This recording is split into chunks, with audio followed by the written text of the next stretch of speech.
नमस्कार मित्रांनो, जय महाराष्ट्र। राज्याच्या राजकारणातून अत्यंत दुःखद बातमी। ठाकरे गटाचे नेते आदित्य ठाकरे यांच्यावर कोसळला दुःखाचा मोठा डोंगर। जाणून घेऊयात संपूर्ण अपडेट। तत्पूर्वी चॅनलला नवीन असाल तर चॅनलला सबस्क्राईब करा आणि बेल आयकॉन नक्की प्रेस करा। ठाकरे गटाचे आमदार सुनील प्रभू यांच्यावर दुःखाचा डोंगर कोसळला आहे। त्यांचे वडील वामन प्रभू यांचे निधन झाले आहे।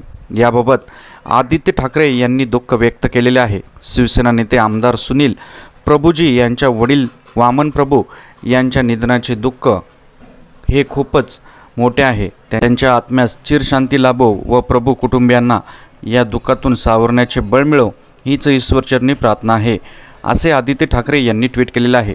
मित्रांनो, ठाकरे गटाचे आमदार सुनील प्रभू यांच्या वडिलांचे निधन झाल्यामुळे आदित्य ठाकरे यांनी शोक व्यक्त केलेला आहे आणि अशा प्रकारचं ट्विट व्यक्त केलेलं आहे।